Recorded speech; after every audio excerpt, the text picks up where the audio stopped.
All right, welcome to GrindWorks Podcast number 2, 002 to be exact. We did settle on the number of zeros last time, but today I have Tyler Cramer with me. Hi. And just making a bunch of noise. Yeah, I'm making a bunch of noise. I mean, I don't care. Listeners might, viewers might, but it doesn't really matter. That's all we're all doing. Again, I'm Andy Vargason. Most of you probably know me, at least that are watching this at this stage in the podcast deal. But yeah, I figure let Tyler introduce himself and we'll go from there. Hi, I'm Tyler. I don't know what to say. So. No plan.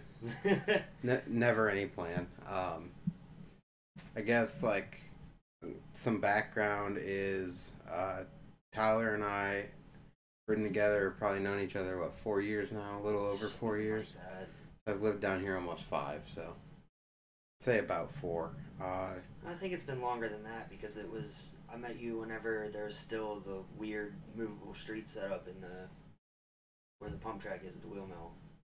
Yeah. I met you that long ago. So it would have been right when I moved down. Alright, So we'll say almost 5. It's probably about 5 years. That's cool. We both ran the GrindWorks Ice House for about 1.5 years was what our lease was. It ran just a hair longer than that. So we got some history together, riding, doing projects, doing a bunch of stuff. So that's a little bit of the past. What are you up to now? Just trying to nurse a busted back. I hurt my back a couple weeks ago. I don't know how I did it, but I've just been trying to take it easy, ride when I can, as long as I can, as long as my back allows me. Other than that, got a couple filming projects coming up, but nothing like in the works at this very moment. Yeah. I mean, it's winter. Western Pennsylvania sucks. It's Yeah. cold, wet, snowy, rainy.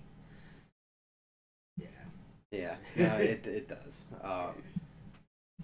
Yeah, so, like, I know you've been riding a lot, though. You've been at the wheel mill nearly every day that you can. Yeah. With exception to when you've been hurt or you feel like you need to take a day off. Give that light is directly in your eye. I meant to fix it before. It's still glaring off your glasses. It'll be alright. Yeah, it is what it is. Alright, whatever. There's worse things that could be in my face. Yeah, there are.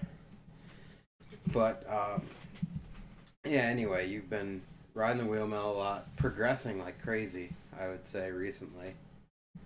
I think it's been a little bit more of a digression as of late because I've been focused on just 2 tricks, and I've lost a lot of things that I was okay at before. Fair enough.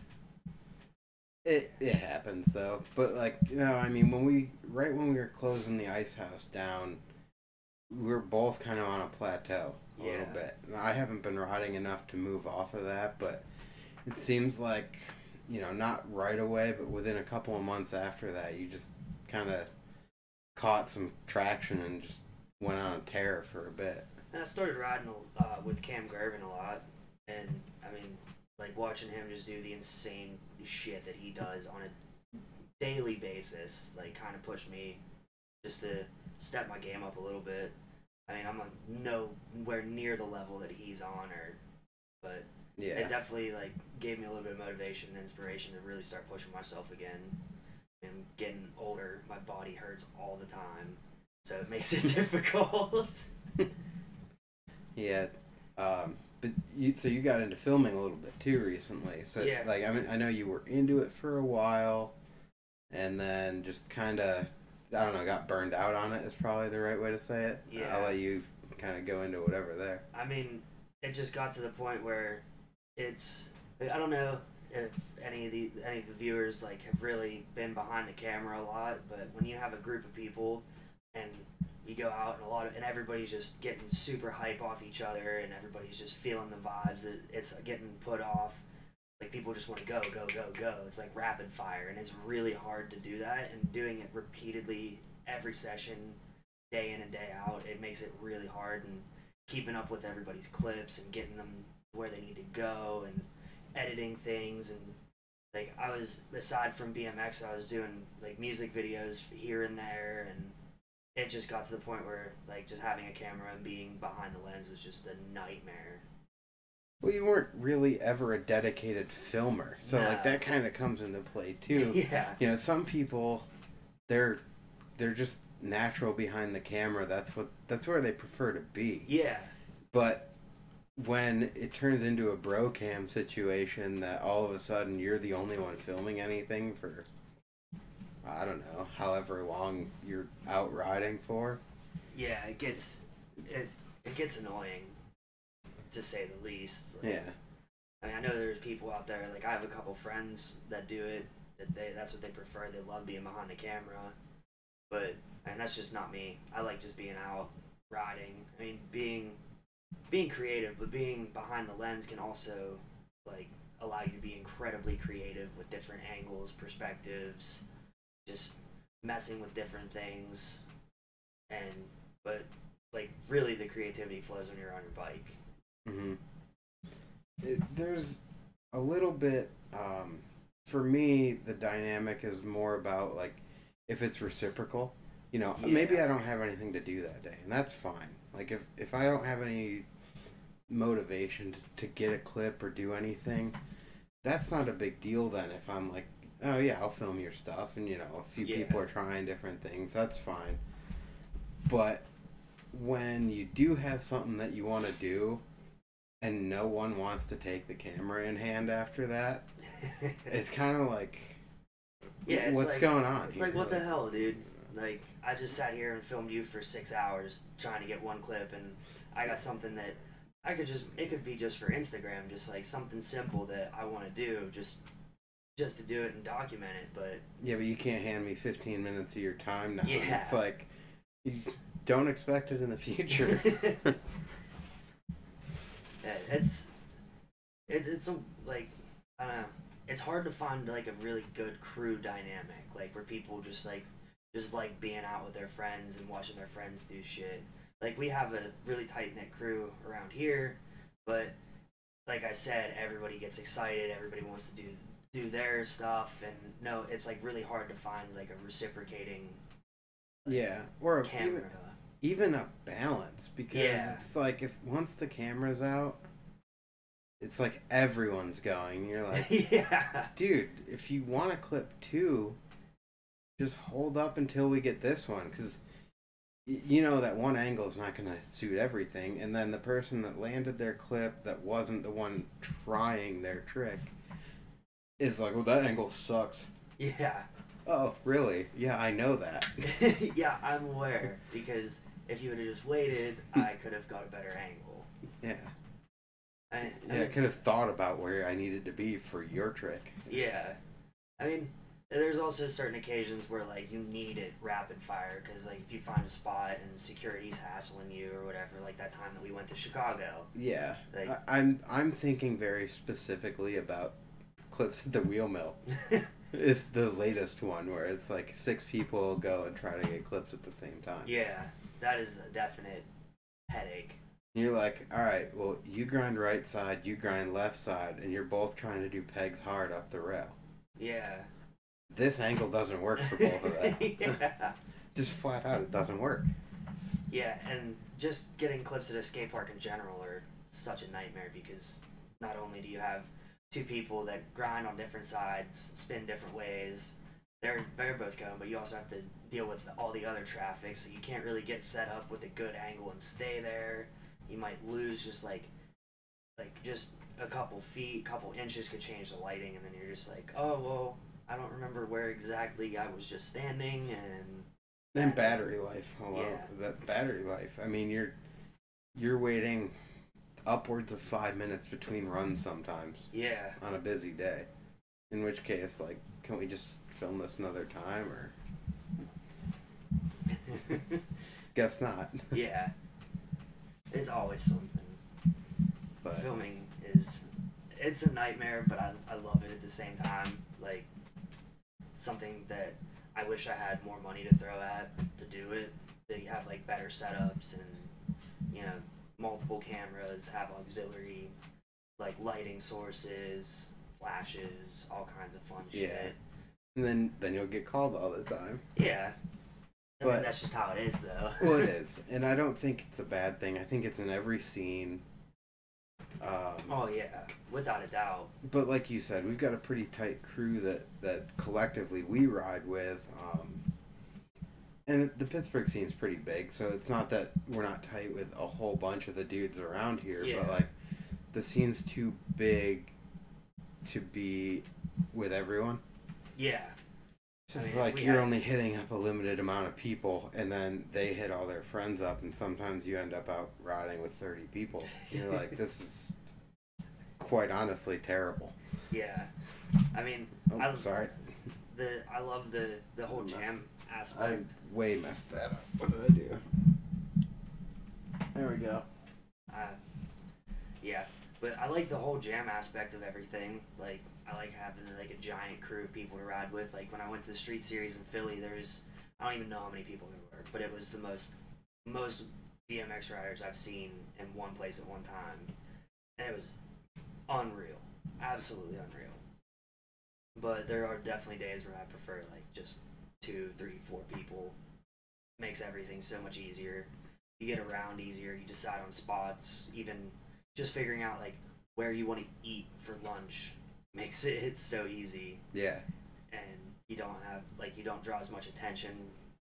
You're not explicitly limited, but you become quite limited on spots you can go to when you've got a crew. Yeah, I mean, in Pittsburgh, with like if you have 10 plus people, you got like maybe Malines if everybody wanted to go up there. It's kind of miserable with a lot of people. Yeah, you got MLK. I mean, that can hold hundreds of people. The block, but only one person can ride it at a time. Yeah. MLK, you can have like 15 people going at once, or Yeah. trains. I mean, you can do 15 without trains. Yeah. I mean, and that's just on like the 2 main sides that people ride. You don't. Yeah. You have the whole backside, the sea ledges, The homeless side. the homeless side. Like you got. That's like the only spot in Pittsburgh that can handle a crew that big. I mean, even though we make it work for every jam. We make it work for the jam, but I mean, those are the 2 primary spots. Yeah. We go there, then we go to the block, and then work our way around. after that, else. it's kind of just like figure it out on the fly. It works. It works every year. Yeah. Some years better than others. This year we had all those protests and stuff, and protests and a concert downtown. So as soon as we made it into Pittsburgh proper, it was just. It was. I mean, essentially the whole jam just got given up on, and we just moved to a skate park. But sometimes you just got to do what's best for the event, you know. Yeah. Sometimes you just gotta call it. You gotta know, like nothing was gonna get done. No, it's just gonna be a hassle. Yeah, I'm honestly surprised that like with the concert and everything that went down, that like with all the country bumpkin people that were out, that there wasn't some sort of fight or people getting called names or tackled in the streets. Or... You know, I kind of missed all the fun on that though. I missed all of that because I ended up back at the car for, I think, tubes. Someone needed to change a flat, and then tools, and I needed to restock prizes, but then because of all the like hang-ups with flat tires, I didn't get everything back to the jam in time, and then the jam circled back to the cars, and I was still waiting on parts and tools, and someone went the wrong way when they were trying to get back to the car. They walked like all the way across the city in the wrong direction. I think it was Logan. Yeah, it might have been. I think he had a flat and he went the wrong way. See, I think he ended up back at MLK or something. At least it wasn't that far from the cars, though. It's a long enough walk. Yeah. I mean, it's not like the day that I exploded my back wheel and had to walk from the jail to where we park. Yeah. Yeah. That was fun. And I took the longest way possible, too. Because as much as I ride in the city, I have no idea how to maneuver on foot. I can't even drive through the city, but I can ride my bike. I know how to get to every spot. Know where everything is. that's a whole other like thing that kind of goes on. It's funny to think about in your mind the maps we've created. Yeah.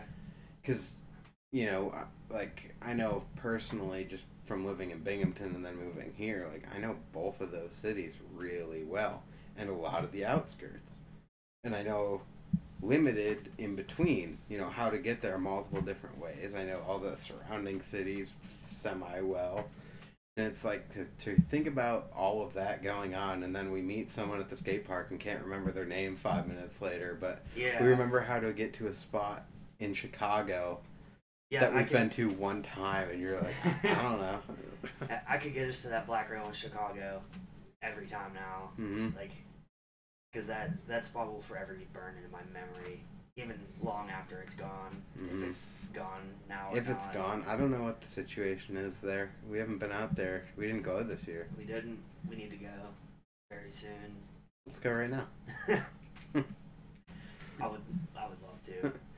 Yeah. It's probably like 10 degrees out there and snowing because Chicago's probably worse. If not, it's at least windy. Yeah. But yeah, I mean that's kind of how we've taken all of our trips.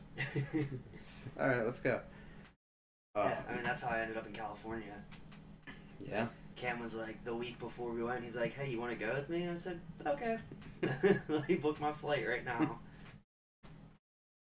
Yeah, I mean that's the best way to do it though. Like that or just picking something way in advance, because if you try to make everything convenient, it's never convenient. No. If you just do it. Yeah, even if you go way in advance, it still never works out the way you need it to be. Yeah. It's like, I don't know. Last weekend when I went to Rays, I told everybody, at least a week in advance. I mean, that's only a 2-hour trip. That can be decided day of. Well, and the one before I was going to go too, and I don't even remember what happened. Oh, I ended up in New York for Thanksgiving or something. No, I think you were sick because it was. Was it the one I was sick? It was only like 3 weeks ago when I went. Okay. For the first time this year. Yeah, it was. It was the weekend I ended up sick because we went out to skate on. No, we went to skate on 4. No, I went to skate 4 the week after that. Well, that's when I got sick. Was when we went to skate 4. But all right, it doesn't really matter. For the sake of discussion, it doesn't matter. But yeah, I mean, everyone bails on stuff. Or like, you know, it'll end up 40 degrees out when everyone was planning on going to Rays or even the wheel mill, and it's like, nope. Well, I don't ride outside underneath 50 degrees, and 50 degrees is even questionable because I'm a baby in cold weather. You are. Yeah, but it's okay. But I mean, you've always been sick after. If you go out and ride and it's cold, you end up sick for a week and a half. I mean, even if it's 60. If tomorrow was 60 and you went out and rode outside, I'd be dead. Yeah. I'd be done for the rest of the week. Which I have a feeling that somehow I'm going to get suckered into riding outside tomorrow. Is it going to be nice? I don't know. I don't know what the weather's going to be like, but... Well, you're probably going to go to Peach. Someone's going to bug you to go to Peach. I'm not going to Peach. Peach is alright. Shout out Peach Gang. Yeah. Peach. No, Boyce. Boyce is the choice. I'm not going anywhere outside. At this point, if I get any chance to ride outside, I would want to ride street anyway. I'm not spending my nice day in the winter at a park. Yeah, I don't know. I haven't even had motivation to ride outside or street or anything. Like, I've just been trying to learn, and what better to learn than at a skate park? Yeah. And especially, like, if it's even remotely cold, like 50 degrees, you're still a little bit cold, you're sweating, and then you get even more cold, then you're like, I don't really have the motivation to do anything after you try one thing for a little bit. Like, I'd rather just be inside at a skate park. Yeah. I understand. I've been down with that lately just because of limited time to ride. Yeah. I mean, if I'm only getting a couple hours here or there, like, I don't want to fight about it. Yeah, and you're only going to be either at one spot or you're going to be with the crew arguing about where you want to go. And at this point, like, at this point in the year anyway, we've all got month passes to the wheel mill. And I have a 12-month, but Yeah. I mean, I say that because we're billed monthly. yeah. But, which is way better than when they were billing it at one lump sum because it killed everyone. Like, you just can't come up with that money sometimes. Yeah. Especially when most of us are a bunch of broke BMXers. Plus, it's probably better for them on the books. Just the reality of it, you know, yeah, they've got most likely. They've got cash flow showing every month now instead of like one lump and then no one's paying. But yeah, I mean, just getting a session in quick and it not costing as much as it, like if you just go there on a whim without having a pass. You know, you're not going unless you've got 4 or 5 hours. Yeah. And now to be able to drop in and even catch 45 minutes and not feel like you wasted it, you get less burned out on the park. You get less burned out on everything. I mean, my mindset of it is as long as I'm spending more time in the park than it took me to drive there, I'm okay with it. So if I'm there for 50 minutes to an hour, I'm good. That one's tough for me because my drive there after work is a lot longer than my drive home. Yeah. So I gotta like balance it. As long as I always figure an hour. Yeah. I'm there at least an hour. I don't really care after that. I'll call it. Because I haven't been riding that hard anyway. You know, if I'm only getting an hour session in here and there, it's rough. Catches up to you quick and you're like, I can't ride a bicycle anymore. I'm a bumbling idiot. Yeah, that's how I feel. Especially like lately when I've been trying like what was it yesterday? What did I try? What was I trying yesterday that I just could not do? Oh, just a regular feeble easy, like on an outledge. Could not do it to save my life. But like it's because I've just been working on dialing in nose manuals and like just trying to step things up with like other tricks. Like I've been trying to relearn crank arms again because I lost those somehow.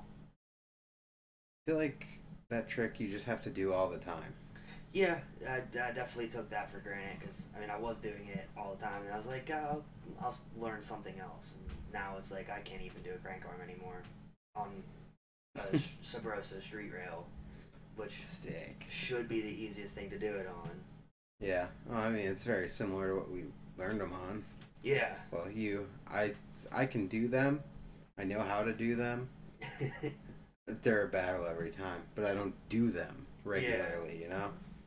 Yeah, it was to the point where, I was ready to start doing crank arms on down rails and I was trying them on some really long rails. Yeah. I figured out how to balance them, hold them, You're doing them pretty good over at Skate 14 a couple weeks ago when we were out there. I didn't land a single one. You didn't land any? I thought you got the one to over. Nah. I think you did. You got the whole rail to over at the end. But you probably battled it for the entire day then and only landed one. I don't think I really tried it that long. I think I was fighting with predators more than anything just because, I don't even know why. That's an easy trick. I should be doing those every time, too. Yeah. Especially on long rails. Yeah, they're goofy on short rails because you're not moving and you don't have time to set up. Yeah. I mean, I don't know. I learned them on a super short rail. That was like a rail that was like a bike length and a half long. Yeah. So, I don't know. I'm just weird and learn tricks weird, like many 180s. I can do them short. I can do them on anything that's short. Like I-beams, sticks. It doesn't matter. But if I try to do it for a long manual, and I mean long, 10 feet, I can't do it. Anywhere where it's actually considered a manual? Yeah. Not just like a tire tap 180 thing. Yeah, I mean, that happens. So, let's go back to filming real quick. You got rid of your camera a while ago. Did you get anything new for filming when you were filming for Cam? I bought a GoPro just to dick around with it, just to see what they were like. and that's what I used to film cam. I mean, I definitely wish I had something better because it was really hard to film on that, like certain tricks. Mm-hmm. Like, I think it's the opening clip for his edit was that massive rail in Green Tree, and I had made him do it like 4 times because I just couldn't get the right angle because it's like GoPros are just weird. Mm-hmm. Like their field of view is so strange, and everything's always blown out. It's very wide. Yeah, even if you don't use like you have like the regular, the wide angle, and then the super view, which is essentially an overblown fish eye. And it's just, I don't know, they're just weird. I definitely don't recommend buying one for the sole purpose of filming. I'll never do it again. Awesome for second angles. That's really about it. Yeah. Or super, super close-up shots is pretty decent for the biggest problem I have, because I've filmed with one for a long time too. Yeah. Biggest problem that I ever had with it is the zoom issue. That you can't zoom. And you don't need a lot. Like 2x would be awesome. Yeah. But that not being able to zoom at all is a killer. Yeah, I know with the new ones, like it has a zoom feature, but you like preset it beforehand. So if it's you can't zoom. Yeah, essentially. I mean, if someone's coming in, if you want like the longer shot, like it just, I don't know what I'm trying to say. If you want the longer shot and you need the zoom for it, then if they come close to you, then it's just way too close. Mm-hmm. So, I mean, it's not like an active zoom. It's more of like just shit. I mean, not talking bad on GoPro. Like they are a really good invention for. No, and it has its place. Yeah, it has its place, but not for filming a full edit. Not for like every angle or for every clip. Like it definitely is not like an everyday use camera. Mm-hmm. Like I've filmed a little bit with like the chest mount, or I've had it on my car as a dash cam, just to dick around with it, and it's good for stuff like that, without a doubt. Yeah, I mean that's kind of more what it was built for. Yeah. You know, it's not meant to be a handheld camera. Exactly. Even though like they make mounts and arms and everything for it, it's kind of a secondary thing. Yeah, and like you can get as far in with those as like they have like their own Scorpion handles. They have gimbals for them. They have like a powered gimbal, which is a really cool thing to have, but I would much rather use it. I mean, even on your phone, at least, like it's got a more normal field of view. Yeah. And you can see. Yeah. Well, I mean, I can see with mine.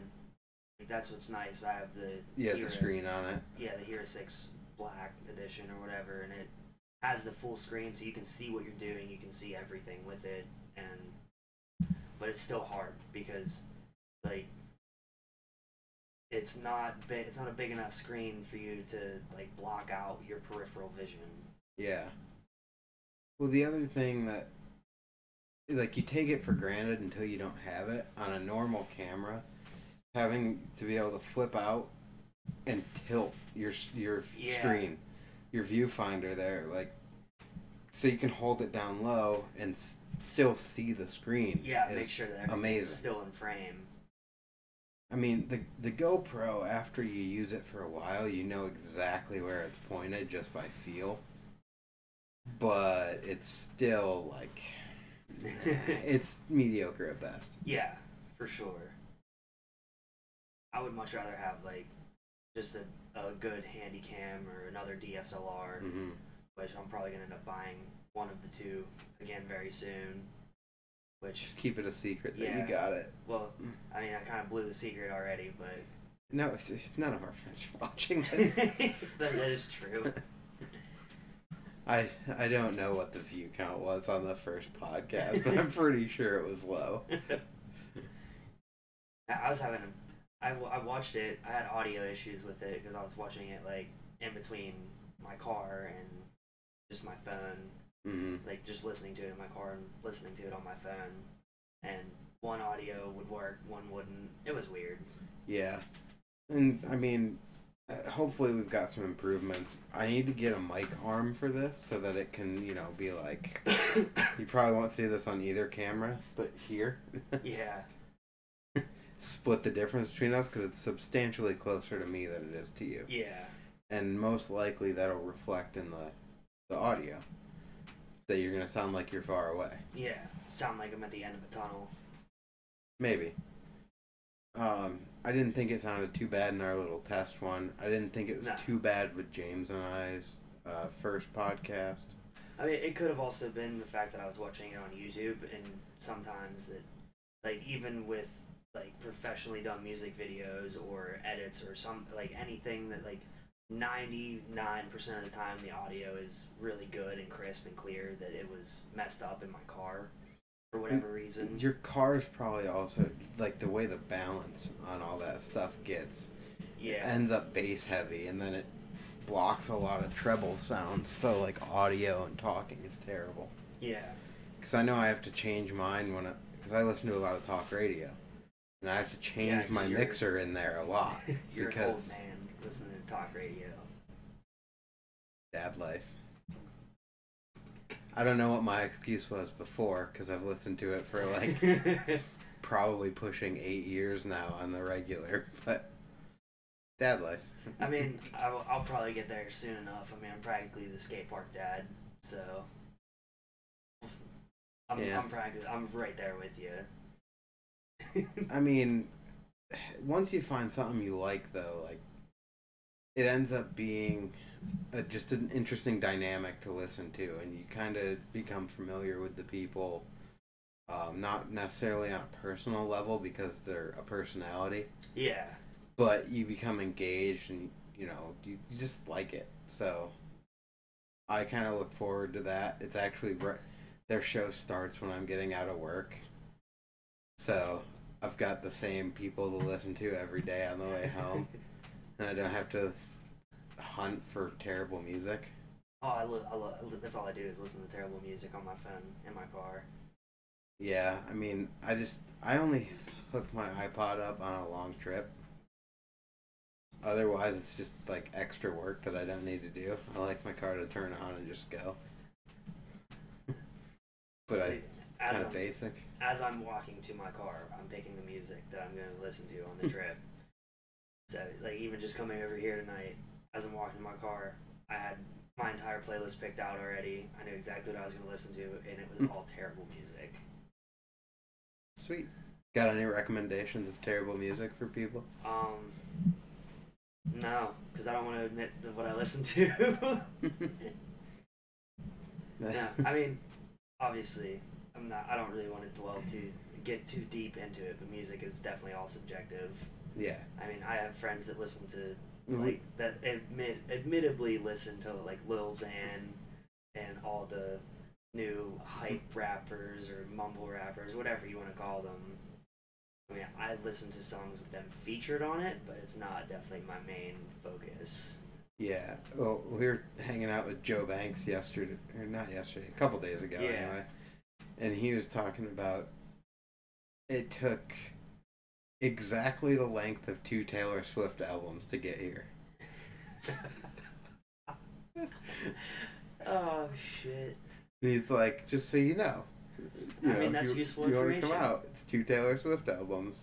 That's very useful information. He told me which albums, but I clearly don't remember them. I mean, does it really matter, though? He's like, she's hot. She's like, my wife. Doesn't matter. Shut up. So, that was pretty comical. And then we were talking about dicks. Yeah, dicks are always a good conversation piece. Well, apparently they're becoming less funny. I don't agree. I don't agree either. I think dicks are always going to be funny. That's what I thought. But according to our poll, like 20% of people or more say no. Well, they're wrong. They are wrong. You're allowed to have an opinion, but it's wrong. Although some of those results were skewed because the one guy was like, well, I think dicks are funny, but I think farts are funnier. And we're like, that's all not right, the question. That's not what the question was. You're skewing results here by being a moron. Mr. Bry Guy. Poser Guy. Mr. Bry Guy. Of course it's Mr. Bry Guy. Yeah, it is. Skewing results, not reading the question properly. I could do a new poll of what's funnier, but of course farts are funnier. Yeah, because, you know, no two farts are ever the same. Farts happen more often. I think out of all of them, burps are the funniest, just because you can make a burp sound horrendous. And you can talk through it. Yeah. Yeah. Talking through burps. Yep. I mean, you can talk through farts, but it doesn't do anything. It's not the same comical result. It's definitely not. Never. But I mean, pretty soon people are going to be offended by farts because our entire world is just going in a direction that just is sucking the life out of comedy. Yep. Yeah, nothing is funny anymore. We just have to be straight-faced all the time. Yeah. No more smiling, no more laughing, no more fun. Nothing. We're just stopping. One thing that came up on the last podcast we did was replacing bike parts all the time when they don't need to be replaced. Yeah, I'm guilty of that. Then you got name dropped. Oh, yeah. So, would you like to go into any detail about replacing bike parts? I mean, you gotta flex. I mean, I'm bougie. I like having nice things. No, I do it because I am absolutely terrified of the fact that I could go over, like, hit a box jump or hit a handrail or, like, do something down a set of stairs, and then all of a sudden my face is one with concrete because my fork snapped or my bars broke or my wheel exploded somehow, and I did an Alex Live. And if no one watching this knows who Alex Live is, he was the guy on what was it, Scarred? Hopped down it was an enormous set, a double set, and his wheel exploded and he slid like 30 feet on his face. Awesome video. Metal bikes. Go watch it.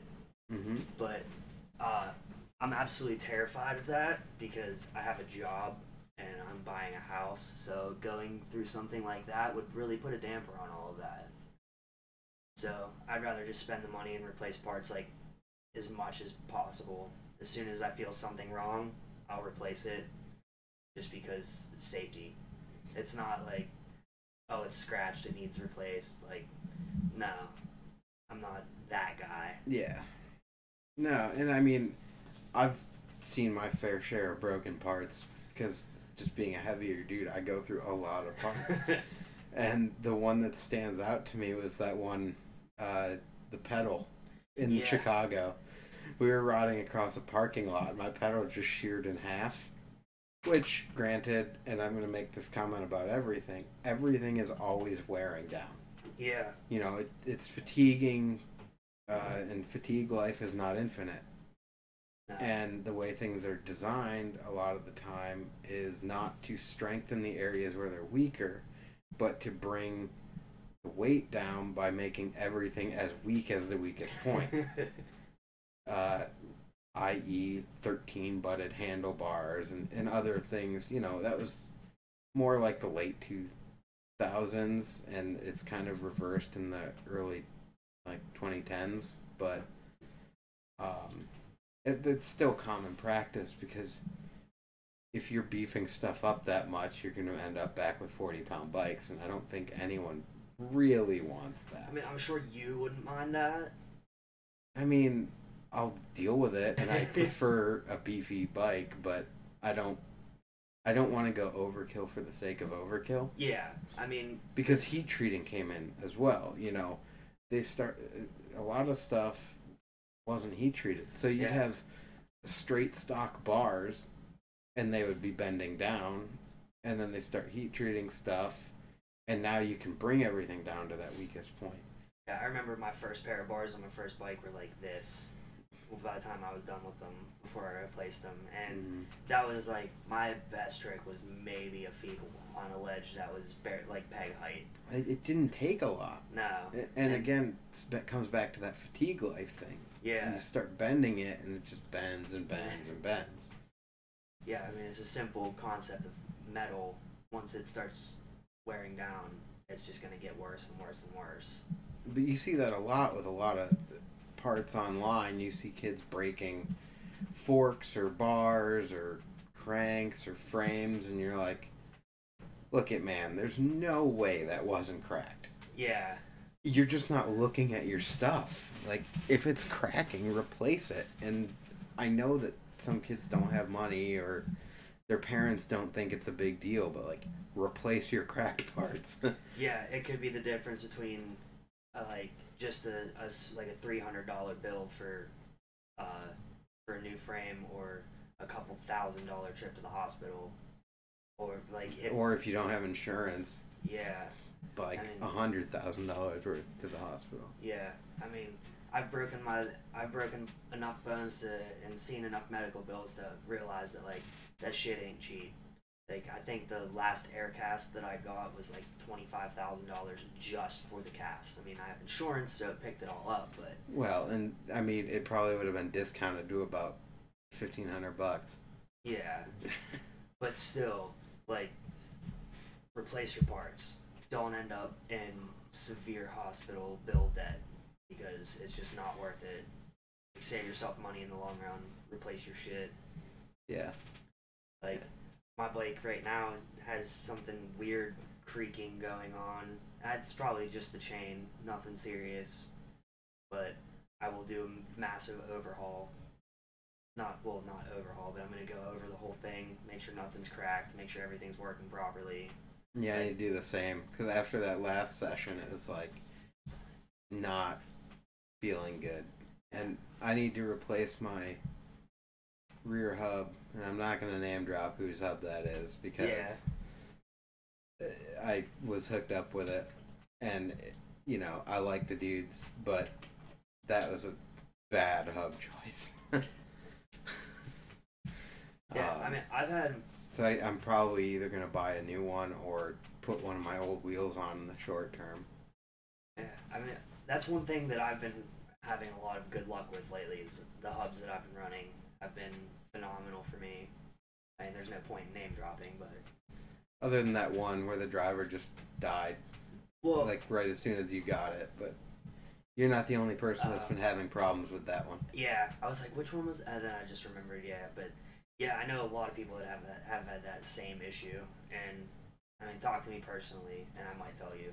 I mean, probably won't. You can feel free to name drop the companies you're hyped on. I don't care, but I don't want to come out here and sit here and bash companies for no reason. I mean, that's just companies that have been otherwise good to all of us. So yeah, I mean, I know I run one of those parts, and it's been one of the greatest investments that I've had, and I won't replace it. I won't buy another one. Yeah. But, yeah, I mean, my hubs, I've had great luck with them. My frames, bars, cranks, everything besides, like, I don't think I've had any issues with really anything besides chains. Because I have to run a stupid half-link chain. I hate half-link chains. Me too. On a technical standpoint, I believe from like a chain manufacturer's website, the half link is, I think it was 60, it might have been 70% the strength of a normal link.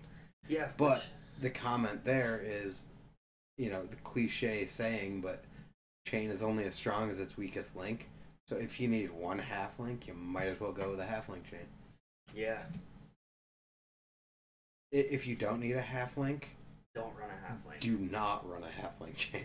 I mean, I was running full link chains on my, like, I had a frame that was a little bit of a longer rear end, and I never once had to replace that chain, except for when it got so bad that it was, I could, like, move it 6 inches side to side. But with this half link, it's just a nightmare. It's never ending. I break it all the time. Yeah, when I had one, I had it for about a month, and I had to replace 2 to 3 links every single time I rode. And at that point, I had bought another half-link chain just to replace links in my half-link chain. Yeah. And then was like, why am I doing this? Yeah, it's pointless. I love those 410H chains for like the whole $12 that they cost. Yeah, instead of like 30 or 60 or... I mean, I haven't even been running a guarded sprocket. Yeah. I don't know how much you've noticed that, but yeah, I did. I've been running a sprocket that one of our buddies made. I think he's probably going to come on and do one of these, actually, because I told him to bring him over. He's making sprockets and stems. I don't know what he's running it under. I know he's got an Instagram. I think it's... I don't actually even know what his Instagram is offhand for that, but yeah, Mitch has been making stems and sprockets. I know he's made up to 33 tooth. Wow. So that's kind of cool, but yeah, that's awesome. I've been running that for him and just haven't had a guard. So I haven't gone through any 410H chains. Yeah, if I wasn't... I've been sprocket stalling things. Granted, it's wood at the wheel mill. Yeah. And it's probably like getting hit with a chainsaw. But whatever. I mean, I smashed my sprocket off of something, and I run a guarded sprocket, and my half-link chain exploded. Like, that just is just how bad they are. Like, I know that they were a super big fad in, like, the late 2000s, or, like, the 2010-ish, like, that era. Well, they look cool. Yeah. They look super cool. Yeah. I mean, I know that they were like a huge fad, but they're just really not worth it. For the money that you spend and the product that you get in return. Well, you can buy the like sub-brand ones, but you get what you pay for there. I mean, not that I love name dropping this company because I'm not a fan of this company personally, really at all. But if you're gonna buy a half-link chain, just buy a shadow chain. Yeah. Don't dick around with any of the other ones. It's a total waste. You will be replacing links every session. I mean, and then they came out with the heavier duty one, which is like the same thickness as the 410H chain. They should have just done that at the beginning, but yeah. But I can't justify the cost difference for myself. No, and like that's what sucks about running such a short back end on my frame. Like, I have no other option. Like, because I refuse to run my wheel anything but slammed. On any, regardless of what length it is, it has to be slammed. Oh, that is the other thing Mitch has been making. Slam spacers. The little washers with the knob on them so you can adjust that. So it's not just a little screw chain tensioner. No, it's a washer that fills that slot gap. I might have to inquire with him about one of those. Yeah, just pull your wheel back, figure out where you need it, measure it with calipers quick, and you're good to go. I might have to hit Mitch up. Go back to real chains. Yeah. That way I just quit having an issue with the But chain. your bike will probably be like mine is, where my axle's in the dropout. The center of it's still in the dropout. But it's hanging out of the back. I mean, like, when you look at my pegs, you notice it especially because the pegs hang way further out. Yeah. But it looks like you're not in your dropout. Yeah, and a good thing I didn't decide to grind my dropouts away like I was going to. But, I don't know. Who knows what I'll end up doing. Yeah, I mean, at least look at them. But I know he's making those, so that's kind of a cool thing. Yeah. It's good to know. I don't know how far back I can actually go in my dropout. If I could run a full link or not. It's not that much further. Well, it Yeah. didn't used to be. With the 25-9 gear ratios, it actually moves quite far. Yeah. But no, you'll probably be like nearly mid dropout. Maybe a hair past mid. Hopefully. I can't remember what the actual dropout specs are on that. I know it's 12.5 slammed. I can't remember what it is at the end of the dropout. Yeah, I don't know the specs of your frames. I know every spec on I don't know the spec of my frame that I'm running right now. I just know that I've ran like 4 of the same frame. So I've gone through the evolution of that frame. From it being a signature model. Or no, it was before it was named the signature model. Yeah, it was... The embryo. Yeah, it was the embryo. Then it went to the Reynolds. Yeah, now it's Reynolds V2 is what I'm on. I've had a couple of each. I've had a lot of those frames. Yeah, I mean, I'm on my 5th BSD frame in general. This is my 2nd ALVX frame. Love it. Yeah, I don't know if I'll jump ship on that or not. I mean, I wouldn't mind trying something else, you know? Yeah. But at the same time, like, I get treated well. So. Yeah, I mean, I've got almost everybody around here hopping on the BSD train. Should hit up BSD and be like, hey, I got you guys a lot of sales. What do you got for me? Perfect venue. They won't see it, but nope. Perfect venue. Hit Tyler up, BSD. Yeah, hit me up. Like, give me like $20 off or something. Shoot him a free sticker back. I love stickers.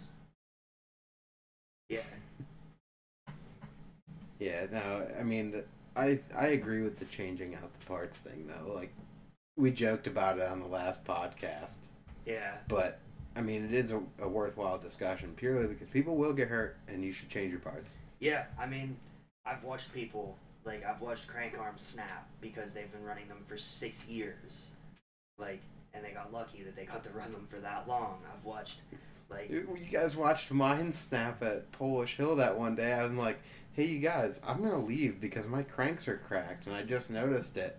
And then I didn't get back to my car. I was just pedaling, and it snapped right off. Yeah. I mean, I was at Polish Hill, and I had been running the frame at that time. I mean, that company, like, Sputnik's not even around anymore. But I was running Tony Nayer's signature frame, and that thing held up. It was an awesome frame for exactly a year.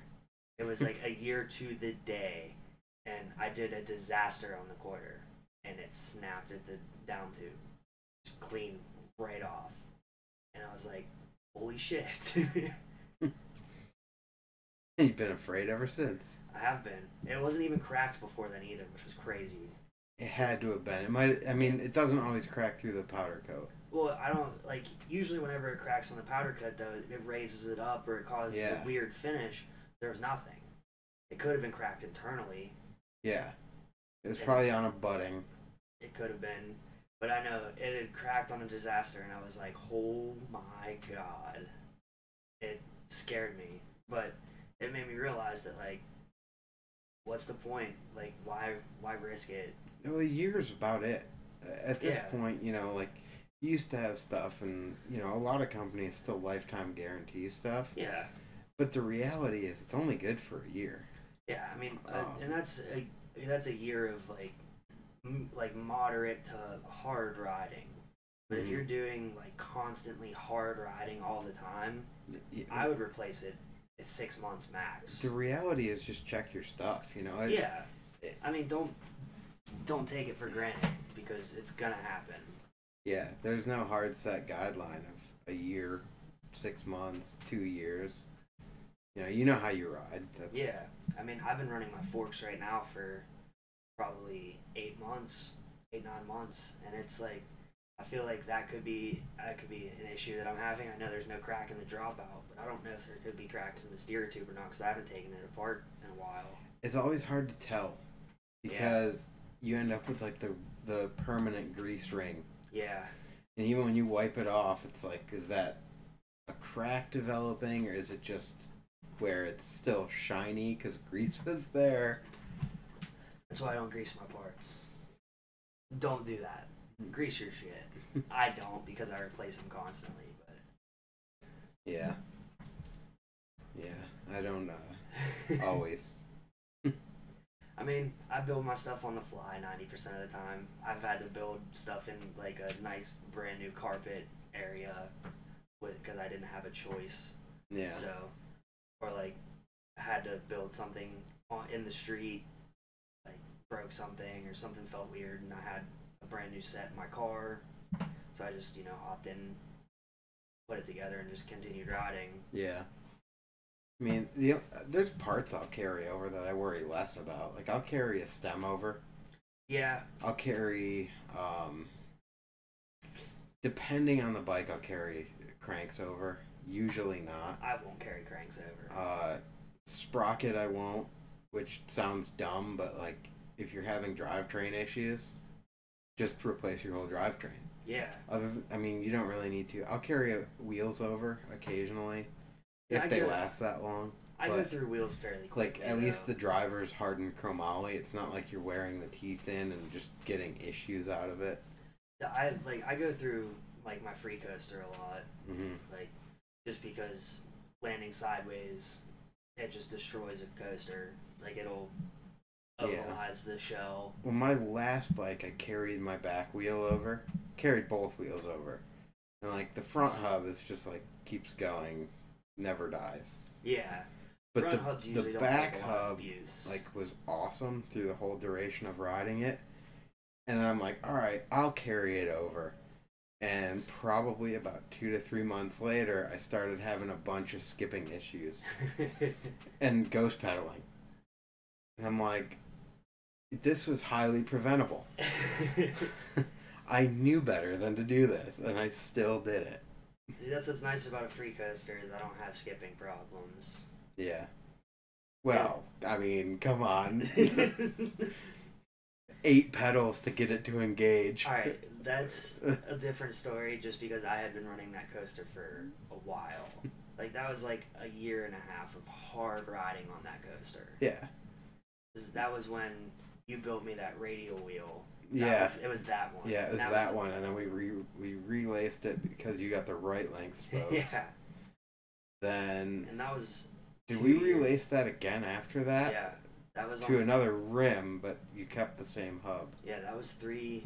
So that was 3 builds essentially. Yeah, which is a good amount of time. Mm-hmm. And I still have it somewhere as a backup. It'll work. Oh, it'll drive you nuts. Yeah, it drives me insane, but I mean, if I need it in a pinch, I got it. Yeah, you've got a wheel. I have that coaster in my car still. It'll never get used. Yeah, but you're gonna be happy that one day that you have it. You go and you land sideways, or you do some sort of crazy pole jam. I'm not sure I'll be happy at this point in my riding, like 20 years in or whatever. Like, I don't need that hassle in my life. I'll just go home. Yeah. No, I mean, I've ridden with it a couple of times. It doesn't hinder my riding, but I wouldn't say it helps it. Yeah, I mean, it's just there, and I'm like, I prefer not to have this. It's just not your bag. It's not your style. It's not what I like. See, so I know, like, that's one thing that, like, on the progression topic that you were talking about earlier is, like, as soon as I put that on, I noticed, like, a huge change in my riding, and I just started not as soon. That you had a solid 3 weeks, I would say. It wasn't a full month, but it was 3 weeks of just learning it. Awful. Yeah, like everything you did, you're like, I hate this thing. Yeah, I had to learn how to ride it, and I won't go back. I mean, I can still ride a cassette. I was messing with one of the kids at the wheel mill last night. He was just talking shit, being a big guy, and I just told him, I was like, I bet you I can full cap your cassette before you can on my coaster. And oh, for sure. That's like all those kids just think that coaster is easier. And you're kids like, everywhere think coasters there's benefits to it once you learn it. Yeah. But calling it easier it's not. Is not the case. No, a coaster is not easier to ride.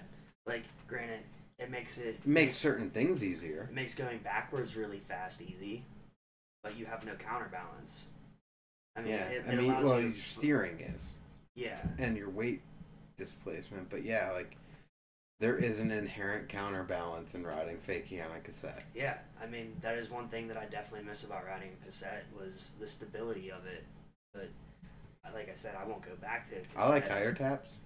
I I couldn't do a tire tap on a cassette before, so I can do them better on a coaster, and I can't even do them on a coaster, so that says something.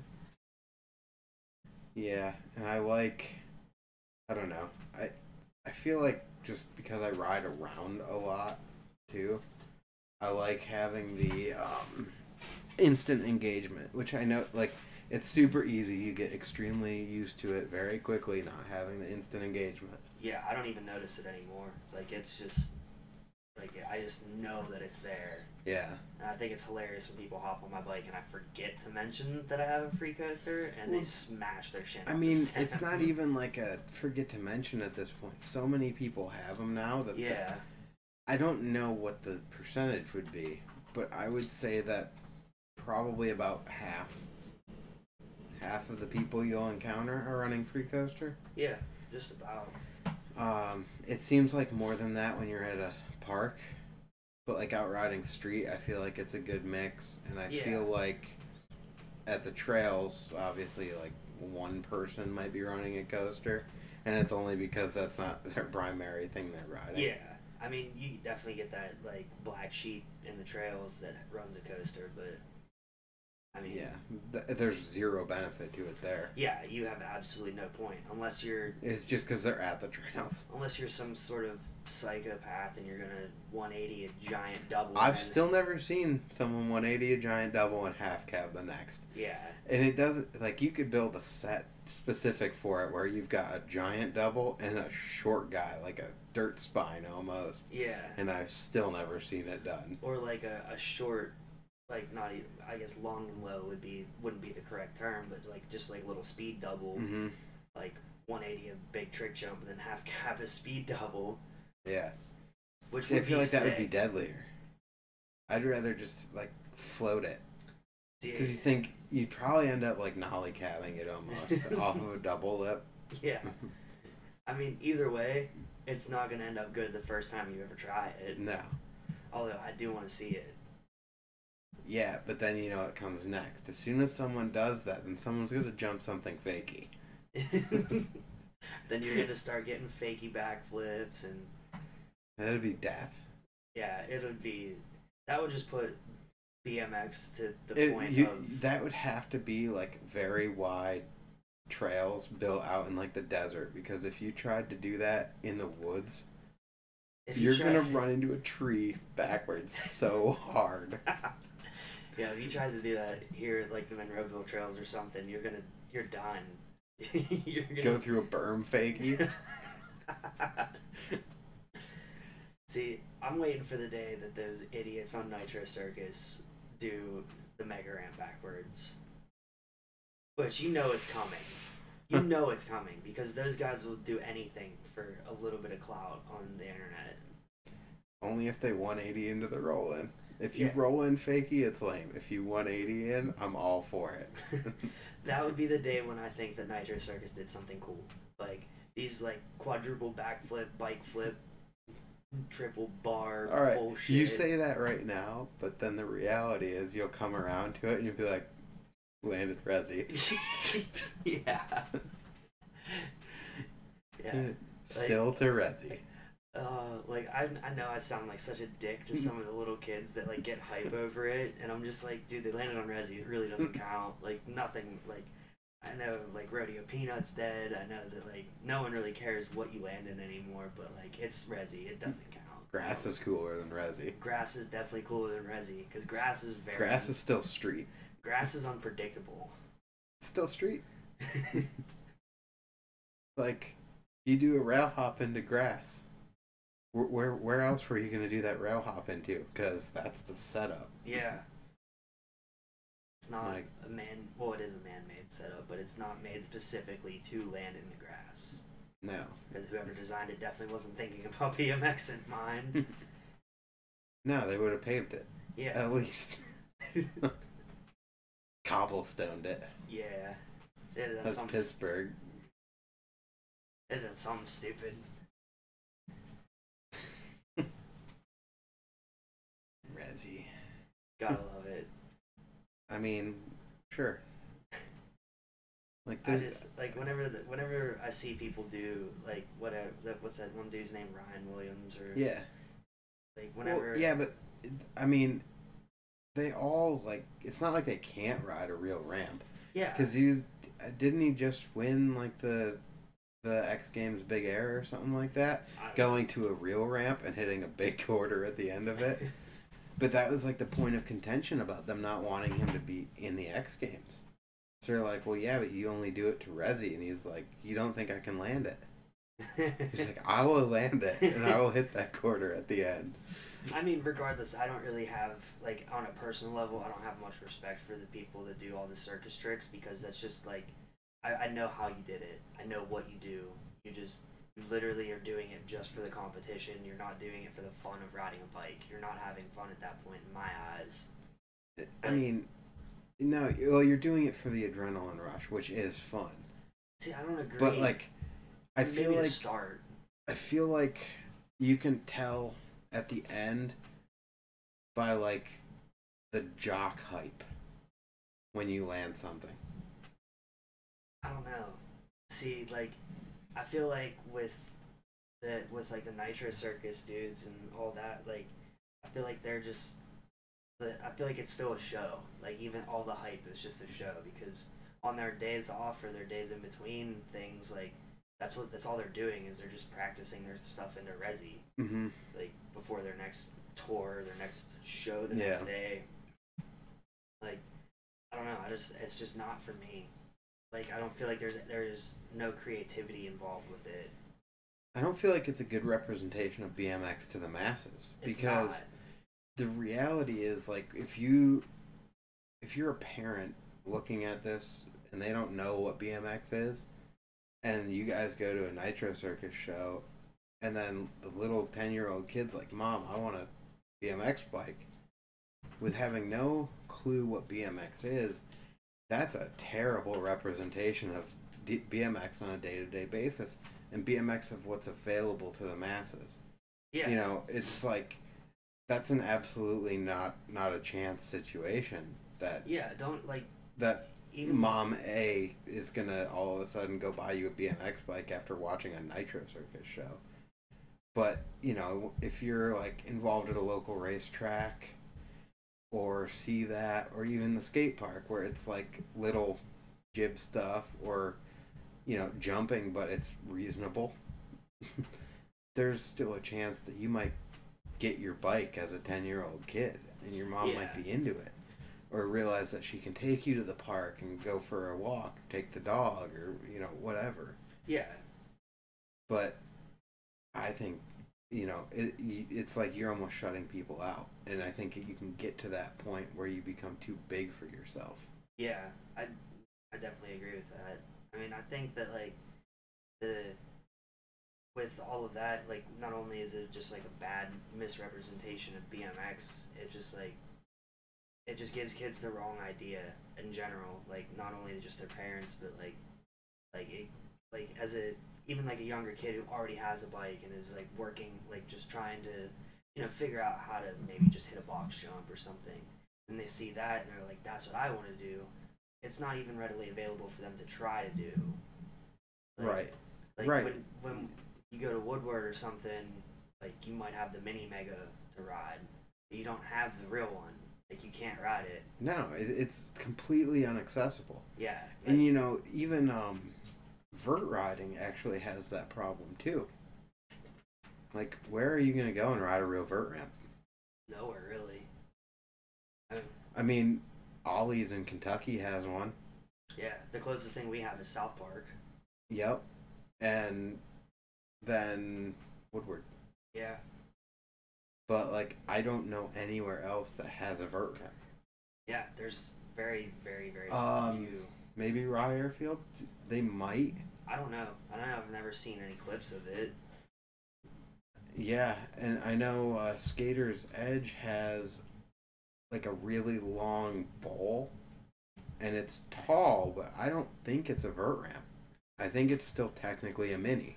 Yeah, I know the old, when Evolution Skate Park was still around in Ohio, their like one bowl corner was vert. It was enormous, from what I remember, and I was also like 16, 17 whenever I rode there. Yeah.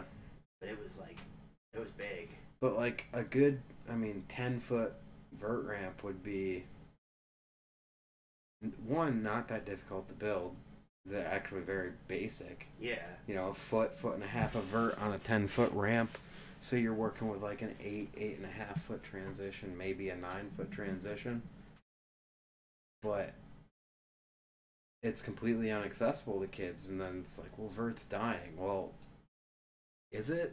Yes, but why? Because you can't go ride vert anywhere. Yeah. Like our bowl up at Boyce is almost vert. Yeah. And that thing's super fun to ride. Yeah, but everybody's afraid of it. Yeah. Because it's not vert. It's almost. So you still have to pull, but you can go to flat so easy. But, it's the same though. I feel like it's almost identical to the Nitro Circus thing because it's inaccessible. Yeah, I get it. I don't know. I just feel like putting BMX in the mainstream like that just gives off a bad, it doesn't really represent the sport for what it is. It's not the BMX I grew up with, and that seems really stupid to say. Because it is the BMX a lot of these new kids are growing up with. But when I think of BMX, I don't think about it that way. Yeah, I think, But I think time and experience goes into that, too. Even, I grew up around extreme sports. I started off, I got my first skateboard, I think, when I was 5. Got my first pair of, inline skates when I was 6, maybe 7. And, I've just been around it my whole life.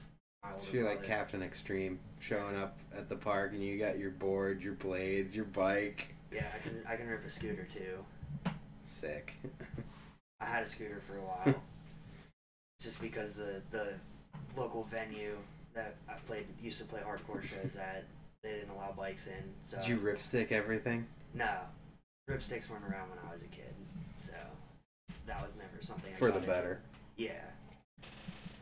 But I've been around it for so long, and seeing everything go through, even skateboarding, it went through the same transition, period of, it got super mainstreamed and super hyped, and it's just companies had to start making people be someone that they needed them to be. It wasn't you couldn't just be who you wanted to be.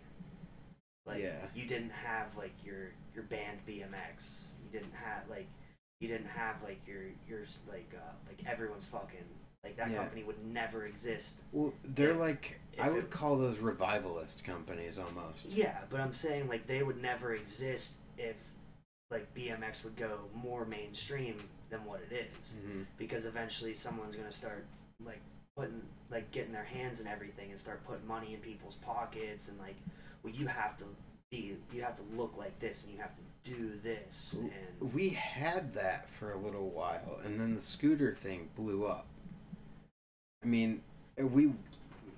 BMX did have all the mainstream stuff for a while. Nike's a good example. With the Levi's team was a good example of everyone trying to dip their hand into the popularity of BMX, and then then it kind of just the bubble blew, but we still had a whole bunch of companies that were built up around being cool. BMX is cool, let's start a company, or let's expand back into BMX. Maybe they started there and went away, or maybe they never touched it and they came in. But Nike, for example, look what Nike brought in. When Garrett Reynolds started riding for Nike, he was still the two-toned hair, zebra stripe, ridiculous, just punk-looking dude. And, they didn't make him change, I feel they still put out his videos it never did get to that point where it was here's the image that you have to portray. Yeah. At least that we know publicly. Yeah. But I mean, but you could you can clearly see like the transition that skateboarding has had.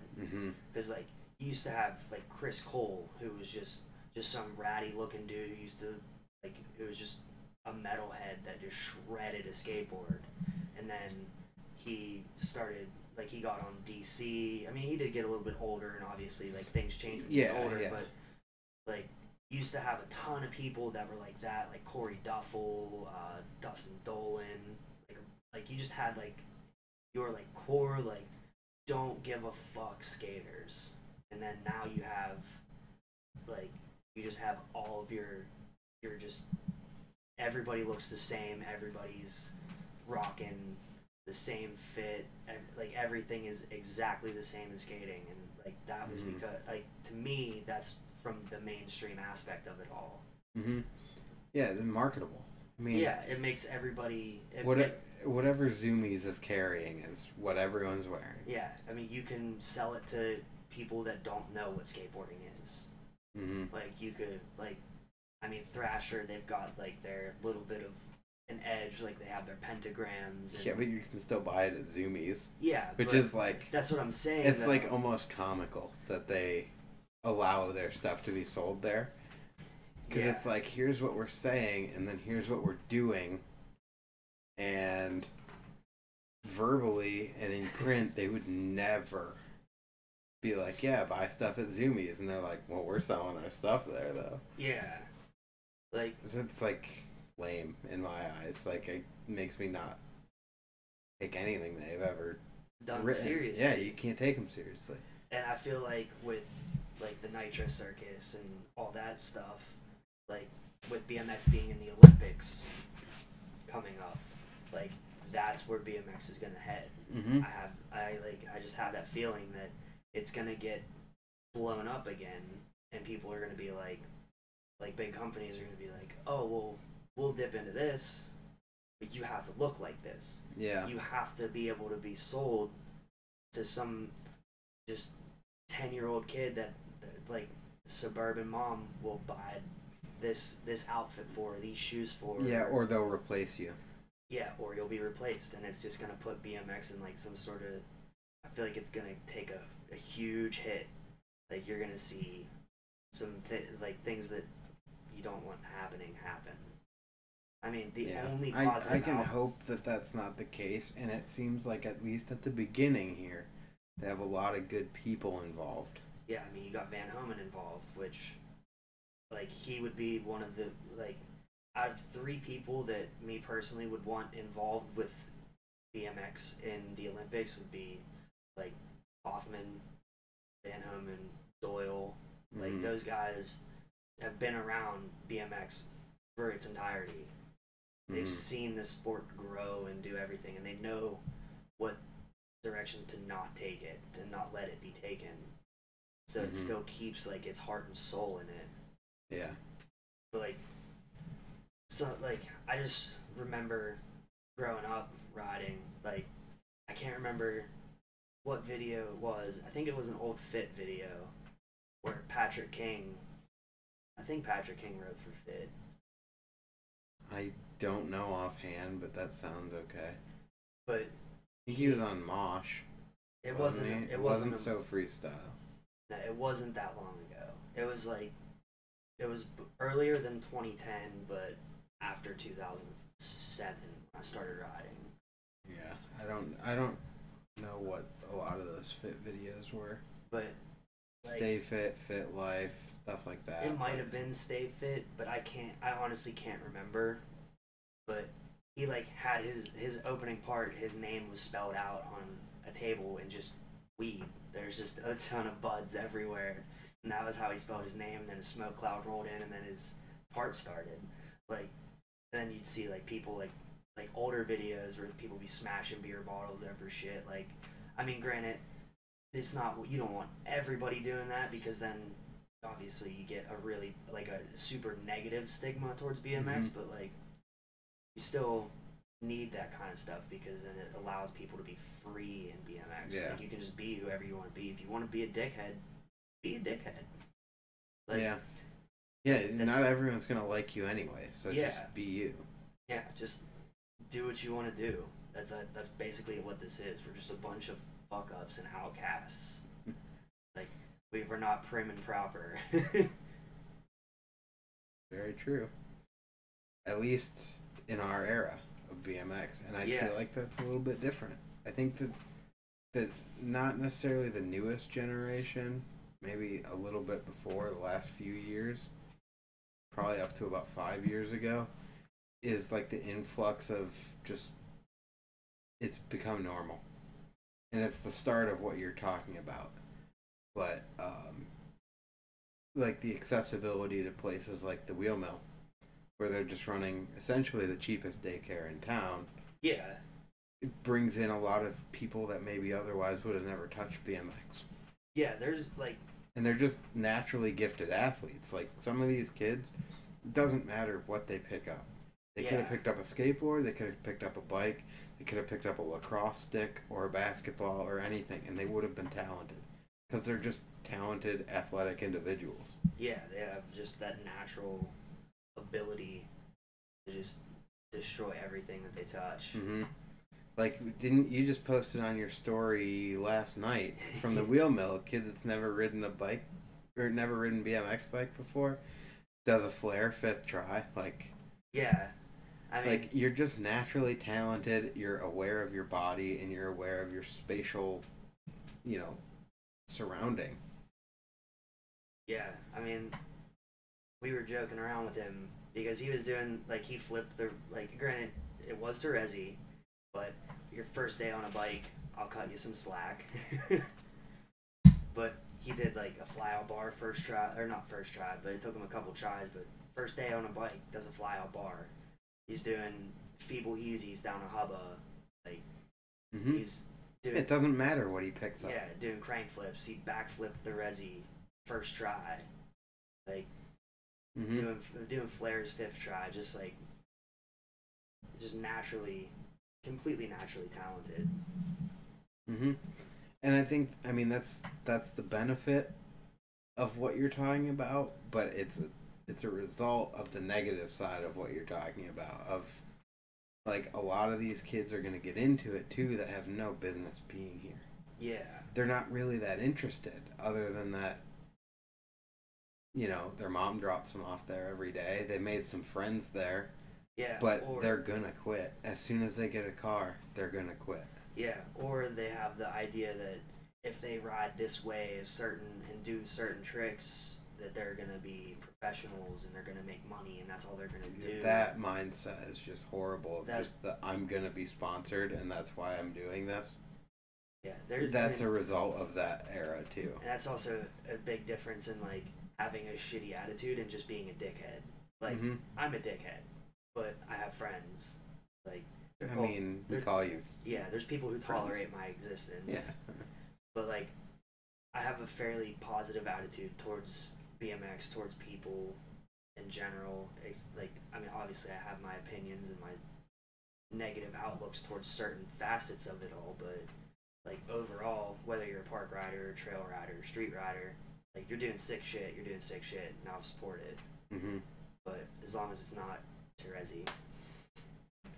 Yeah, I mean, we can, if we wanted to go down that rabbit hole, there's, like, so many things that we could talk about, of things that I know personally I'm very opinionated about. A lot of BMX. And a lot of discussions are just, like, I can have them, and I can be pretty off-putting in some ways about it, but at the same time, like, it all comes out of passion for BMX too. Yeah.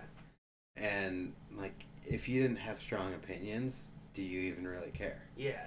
I mean, 10 years ago, whenever I started riding, I never would have expected myself to be this involved with it. Like, I support so many companies with absolutely no expectation of any kind of return. Like, I support GrindWorks. I mean, I've run your pegs so many sets of them. I mean, granted, I'm on plastic now. Yeah, because you turned gay. Yeah. But that's besides the point. I mean, I still support everything you do. I tell people to buy your pegs all the time. Yeah. I mean, I have my reasons for why I switched to plastic and why I became a bitch. But like, I mean, I'm wearing a hoodie from the like like Matt, this dude, he's a great dude. He makes all of his own clothes. I support him like with absolutely no expectation of any kind of return. No. Like any one of my friends or people that I've run into that do their own thing, have little local stuff, like I give them my full support when I can. I'll buy what I can. Yeah, I mean, you kind of have to. Yeah, I mean, but like, if you would have told me that I'd be doing this 10 years ago and I'd still be riding, yeah, I would have told you you're crazy because I didn't expect it. And at some point, like, you never know where it is, and I couldn't pinpoint where it was in my riding, but at some point, you go from, like, you're just doing this for fun to, like, you can't stop. Yeah. And I don't know when that happened for me, but it happened, and, like, there's no way that I could picture not riding. I mean, I know exactly my turning point. Like, I couldn't pinpoint a date to it, but I know, like, I was going through some shit, had some really tough times, and just, like, hanging out with my friends, riding my bike, just not thinking, just having a good time, like, even falling, getting hurt, like, it just, like, kind of put me into a mindset, like, none of the little stuff, the things that suck outside of it, like, your girlfriend's, like, whatever, like, losing a job, or losing a girlfriend, losing a family member, just, like, any internal struggle, none of that even really matters as long as you're riding your bike and having a good time, like... Yeah, it takes your mind off of every bit of it. Like, it just helps you through, it helped me through so many, like, crazy struggles that I've had in my life. And even the small ones. Yeah. Like, a rough day at work. Yeah. You know, you might have, like, a 16-hour rough day at work, and the only thing you want to do when you clock out is go ride your bike. Yeah, even if it's for 10 minutes just to do a couple 180s in the street or something. It's because it's the only thing that's going to put a smile on your face immediately. Yeah. Even whenever, like... It's very rare anymore, like, ever since I hit that turning point, like, it's very, very rare that I get mad riding my bike. Like, actually, like, legitimately mad. Like, I might yell or you get frustrated, but, like, if you're not having fun, then you just go home. Like, that's kind of the way it works. At the end of the day, like, I still leave the skate park or leave riding street or doing whatever I'm doing, smiling. Mm-hmm. Like, I think, like, last night, I was just trying to do, like, a fly-out 540. Fell right on my ass, and it hurt. Like, because I've been dealing with my back issue, and it hurt my back, and I just laid on the ground and laughed. I almost got impaled by a nail, too. And, like, I just couldn't help but laugh. Like, it's just fun. Like, every aspect of it. And, like, not being able to ride for the last couple weeks was just, like, literal hell. And being able to be back on my bike was just the greatest feeling. So, like, I mean, that pretty much answers the question before I even pose it, but, like, what's in store for the future then? Just lots of bike riding. Yeah, I know, with, like, Josh and Keystone, we're doing that Capital Crew filming thing. So, and GrindWorks is in that as well. And I know that you've got a huge backlog of footage on my computer for that. So, like, I'm sure there's probably really only a handful of things that need to be rounded out there. Yeah. But, like, yeah, Josh and I talked about that beforehand because I recommended he do it as well. Yeah. Because I signed up for it before it was even formally a thing. Like, Tim told me about it, and I was like, I'm in. Totally in. I'll hook up a couple other dudes that'll probably be in, too. Because, like, the Pittsburgh scene's so big, as we already talked about, that, like, there's not really a conflict of interest. There's a little bit of overlap in our crew, specifically between Josh and I. Yeah. But I also have the whole New York side of that, too. Which is where I was like, I don't think this is that big of a deal, and I think it's best if you're involved, too. Like, you do yours. I've already got a good start on mine anyway. So we'll go that route, and then I'll get the New York dudes back involved a little bit more to work on this, and I think I'll be able to cover that side. Josh can cover this crew, and then I know Jay Kobler also signed up. So I don't know who he's specifically working with for the video. Yeah. But there was also a bunch of funny talk about like having the same people in each video. Yeah. At least for like friend sections. Will be like the same dudes in every one of these videos. Yeah. I mean, and that was like, funny enough, is that was a huge argument that like a couple of us had. Like, I'm not gonna really name drop. I mean, you know who you are, but like they're saying how we should just all be in like one video. There's a max time frame on it, so the video can't be any longer than 45 minutes. Yeah. So like, what's that? That's 6 people. Yeah. 7 people max. Yeah, I mean, in a video. I just watched that new ride video yesterday, and it was like 38 minutes, and there wasn't very many long parts. Like, I think the longest part was the friends section. I think it was 5 minutes at most. Mm-hmm. And like they had, I think there was 8 people in it. Yeah. Well, like by the time you do an intro. Yeah. A closing, like a credits, that's 2 sections, 2 songs, that's 6 to 7 minutes already gone out of your 45. Yeah. So now you're at like 38. And then if you go 3-minute songs, I mean, you're really talking only like 15, 20 clips a person. Yeah.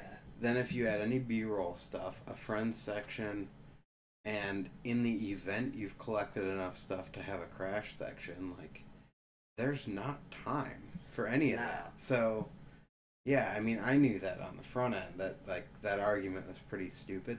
Yeah, I mean, and I'd already justified it between everyone, and the main point of that argument was Josh had already signed up, why did you? And I'm like, because I was in at the ground floor of that a little bit, like, Josh wouldn't have known about it at that point had I not brought it up to him and said, hey, sign up for this. Yeah.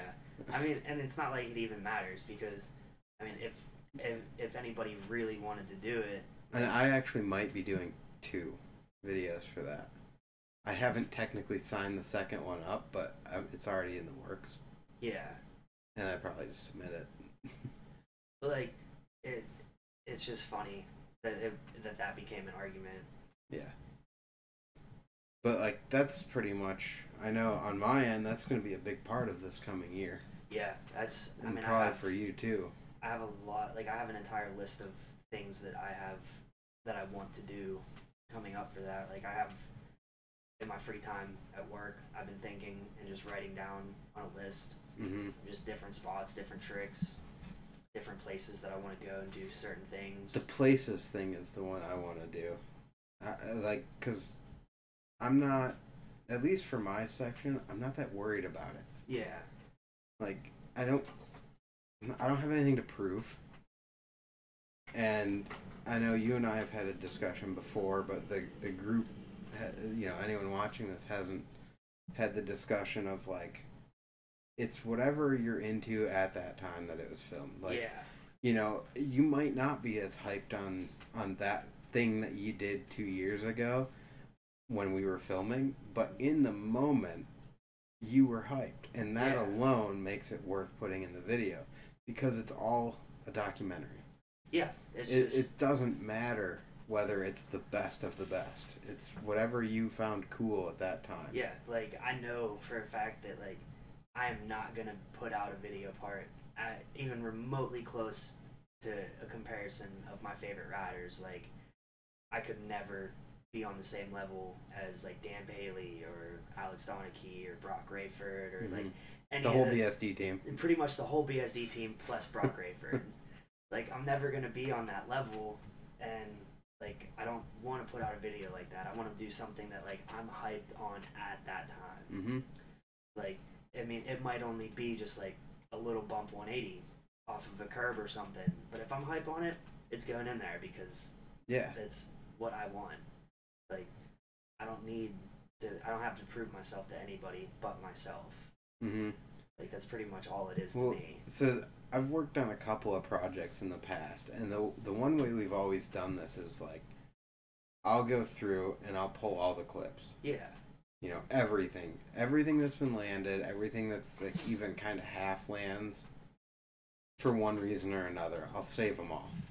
Then I'll sort them into things that I think are, like, I'll go through mine and I'll say, definitely keep, maybe, and no. Then, after I've gone through mine, and obviously, like, you'll have gone through yours with me and say, definitely, maybe, no, maybe. And everyone does that. Then, collectively, we go through each person's no, maybe, and yes folder and can override. Yeah. You know, if I say definitely and every single person in the room is like, it's like, all right, what's going on here? Let's talk about it. Like, yeah. what's wrong with that clip? Or, you know, you might not like something, and everyone's like, dude, definitely put that in the video. And, you know, you might realize something you didn't even know. Yeah. So, there's, like, a lot of value in doing something like that. And, like, it kind of, this goes almost hand in hand with the conversation that me and Cam had not too long ago. Because he was like, he had asked me, like, why I haven't put out any kind of video part, or, like, why I don't film that much, or, like, even just for Instagram or anything. And I was like, I just tell him, like, sometimes I just don't think it's worth it for me. Like, I'm not hype on it, so I don't really care to film it. And he's like, he just pretty much said, like, things that you don't get hype on would make someone else so hype.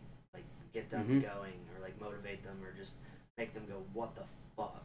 Like, I didn't even know he could do something like that. That mindset is what I've been dealing with for myself, too. Yeah. Because I do a lot of really obscure, stupid stuff, I'll just say. You know, goofy, whatever. But you guys would be like, we should film that. I'm like, why would we film that? And then I go home later and I'm like, yeah, you should. Totally should have filmed that. And then I'll see something on Instagram the next day that I'm like, cool, totally should have filmed that. Yeah. But, you know, then, like, sometimes you're just not into it, too. Yeah. But I haven't been riding enough, but I was trying to make a point of just filming everything for a little while. Yeah. But that goes back to our initial discussion of, like, that gets annoying. Yeah. Like, Tyler filmed this, and you're like, I don't want to film you try to tire ride that curb. You're like, it's dumb. I'm like, I know it's dumb. Yeah. I mean, that's really not the point. But, like, when me and Joe were riding at the wheel mill, like, up in, like, the little fundamental skills room, you did a double tire bump, like, air on a little, like, stick, or, like, that little... The 2x4 area. Like, 2x4 thing. And it was sick. Like, that's the kind of shit that, like, I know that you think it's dumb, but I love doing it, so it's not dumb. But it is dumb. You think dumb all around. You think it's dumb, but it's like that's something that no one, not no one, but not very many people do. I also crank flip fakied the wall earlier that day too. Yeah, that's ridiculous. That only came after that 12-inch quarter that we built at the ice house. That I built at the ice house because everyone else said it was a terrible idea and don't build it. It was a terrible idea. That thing was so fun. It was such a bad idea. But I learned that I could crank flip fakie walls with no transition. You just run into it and bump up, crank flip, bump down, push away. Yeah, it's like shit like that is stuff that needs to be filmed, and because it's obscure. Like, there's so much that just tell me your town doesn't have any spots to ride, and I'll come ride it. Yeah, pretty much. I mean, good luck trying to ride my town. The cops will come and try to shoot you or something. Maybe. I have one thing going for me there. What's that? No, that's definitely not it. It'll help a little bit. No, not much. Because it's all like white trash meth heads that live in my town. Yeah. And like since the cops apparently have a hand in everything there, they will try to. Yeah, I've ridden over there like once. It wasn't very fun anyway. Yeah, I mean. But still, there's spots over there. I mean, there's definitely spots. There's some cool spots. It's just you're not worth the hassle. It's not, because I got thrown up against a chain link fence for walking on the side of the road with my skateboard in my hand when I was young. I feel like skateboard and BMX have a huge difference in that, because you can always make the argument that you're just riding somewhere. See, that and doesn't it's fly. really hard to make the argument you're just skating somewhere. See, that doesn't fly in my town though. Because you're not allowed to ride a bike on the street. You're not allowed to ride a bike on the sidewalk. That doesn't make any sense. It doesn't. You're just not allowed to have bikes in my town. I don't feel like that's right. I think they're just making stuff up. Probably, dicks. but they're like the one night. That's where you have to dig into the laws before you ever go out riding. Yeah, but that's too much of a hassle anyway. It is. Like the one day. Yeah, that's where you just go and plead ignorant and just deal with it. Yeah. The one day I was just pedaling. I pedaled up into the town just a little cruise. Wasn't even hitting anything. Wasn't grinding anything. Wasn't jumping a set. I was just riding. And the cops stopped me. And they're like, "You're not allowed on the sidewalk." I said, "Okay, I'll go on the road." "You're not allowed on the road either. We'll ticket you for either one." I said, Where's your reflectors? Where's this? Where's that?" And I was like, "Oh, well, that's why you're not allowed on the road, because you don't have reflectors." Well, I mean, even if I had them, they were gonna be dicks. They were still gonna be dicks, because I know all of them. I went to high school with a few of them, and they're just assholes, bullies on a power trip. Yeah, with a badge and a gun, not something to mess with. So it's just easier to not. It's funny that like a little town, like the police in a little town, are so much more of a hassle than police in a major city. Yeah. Well, they don't have as much to deal with, and they can focus on things that don't matter. Like they see every little movement that's happening. Yeah. Whereas the police in the big city, like they aren't seeing every little movement, and they're only focused on the big movements. Yeah. But yeah, I don't know. I mean, like, in general, that comment still applies. But tell me you have no spots, and I'll show you that you do. Yeah. Or that you can at least still have fun on a bike, I guess, is the bigger I mean, comment. I can have fun riding a curb. I'll find something to keep me busy on a curb. Sometimes I'd rather ride a curb than the local skate park. No, sometimes... I mean, we brought up a certain skate park from up in New York the last time we were having a podcast, which was about a month ago, but James and I were talking about the Corning Park and how wonderful it is. That is the worst skate park I've ever been to. I don't know. It is the worst. It has 2 grind ledges. That's all it has going for it. And they're not even good grind ledges. The grindables, the sides that are designed to be hit aren't even fun.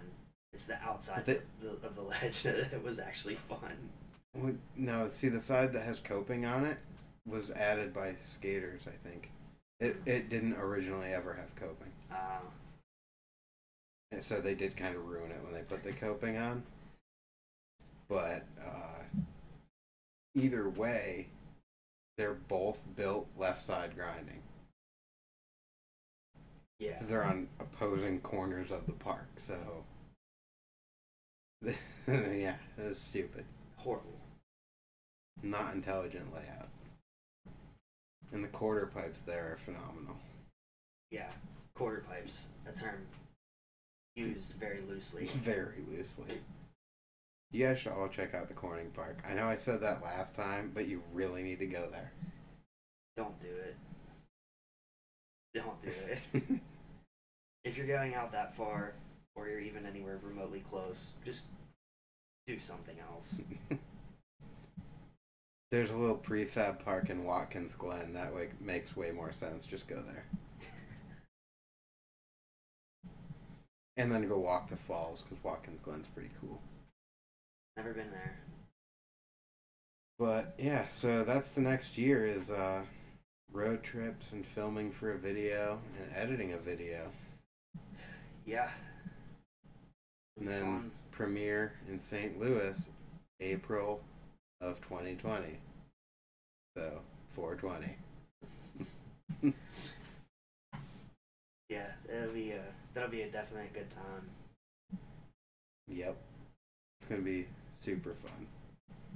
My projects, I'm curious if I won't end up involved working on someone else's editing wise.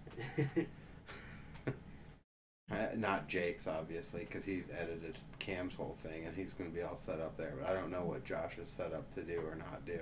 I told him I would do it. Okay, so you guys are going to handle that side? Yeah. Yeah, because I gotta work on a bunch of that stuff anyway.